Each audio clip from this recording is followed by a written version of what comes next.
Hello everyone, welcome to Lakshmi Chaudhary vlogs. ఈరోజు sun టెంపుల్కి వచ్చామండి. మార్నింగ్ రాణికి వావ్ వెళ్ళి అక్కడ నుంచి ఇక్కడ సన్ టెంపుల్కి వచ్చాము. ఇది ఎక్కడంటే 30 కిలోమీటర్స్ దూరంలో ఉంది రాణికి వావ్కి.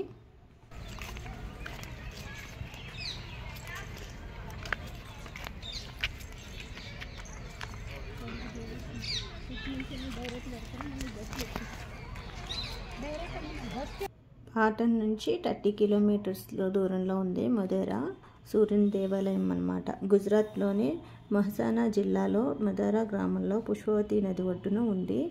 ఇది 1026 ఏడీలో సోలంకి రాజవంశానికి చెందిన భీమ్దేవ్ చేత నిర్మించబడిన సూర్యుని దేవాలయము. ఇక్కడ చాలా మూవీస్ అవి మనకి షూటింగ్ జరిగాయి. రీసెంట్గా వచ్చిన సీతారామం కూడా ఇక్కడ సాంగ్ జరిగిందండి. రాణికి వావు ఇక్కడ ఒక సాంగ్ మొత్తం అక్కడ ఇక్కడ 2 చోట్ల కవర్ చేశారు. ఈ కోనేరు మనకి చాలా మూవీస్లో కనిపిస్తాయి, కానీ గుర్తు రావట్లేదు మూవీస్ అయితే. పౌర్ణమి ఒకటి, సీతారామం, ఇంకా చాలా ఉన్నాయి. ఈ ప్లేస్ ఎగ్జాక్ట్గా ఇప్పుడు మీకు నేను చూపిస్తాను. ఇదిగోండి, ఇక్కడ తీశారనమాట.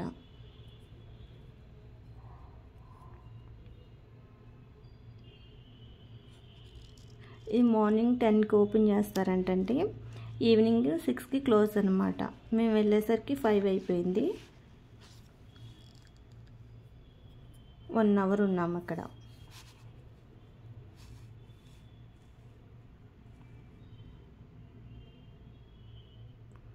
అసలు ఎంత బాగుందంటే మీకు వీడియోలో ఇలా కనిపిస్తుంది, కానీ డైరెక్ట్గా చూస్తే చాలా బాగుందండి ఈ ప్లేస్ అదంతా కూడా. నేను ఫస్ట్ టైం వెళ్ళాను ఇక్కడికి, కోనేరు దగ్గర అనమాట. ఇది ఒక సాంగ్ సీతారాం మూవీలో చూడండి ఈసారి ఎప్పుడైనా.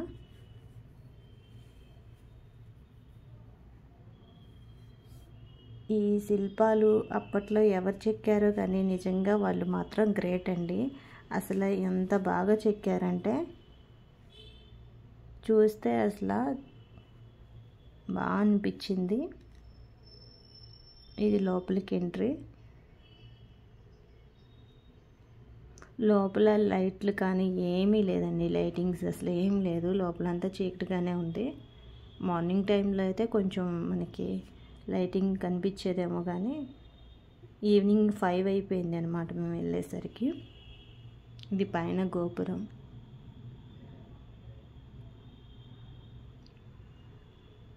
ఆ డోర్ అయితే క్లోజ్ చేశారండి. లోపల ఏదో ఉందంట, చీకటిగా ఉందన్నమాట, ఏమీ కనిపించలేదు. వీడియో తీద్దామన్నా మాకు వెళ్ళిన వాళ్ళకి ఏం కనిపించలేదు. ఆ ఫోన్ లైట్లు వేసినా కానీ సరే.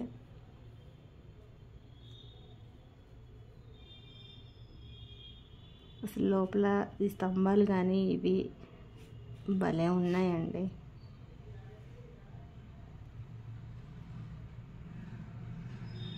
ఇదంట అన్నమాట. పక్కనే మనకి చిన్న టెంపుల్ ఉంది, శివాలయం అండి.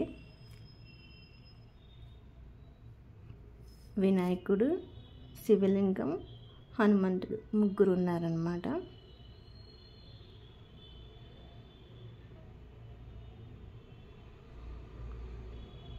ఈవినింగ్ 6 అయింది. అప్పటికి పంతులు గారు వచ్చి దీపం పెట్టి పూజ చేశారు. మేము అర్చన అవి చేయించుకున్నాము. లాంగ్ నుంచి వచ్చాం కదా అని ఒక 1/2 అవర్ ఎక్స్ట్రా ఉంచారు మమ్మల్ని. 6:30 వరకు ఉన్నామన్నమాట. అర్చన అది చేయించుకొని ఇంకా వచ్చేసామండి.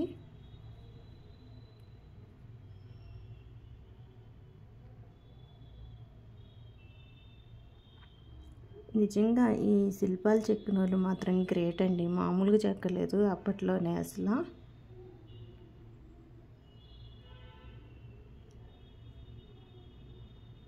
ఇది మా బ్యాచ్, మేము వెళ్ళాము కదా. Thank you for watching.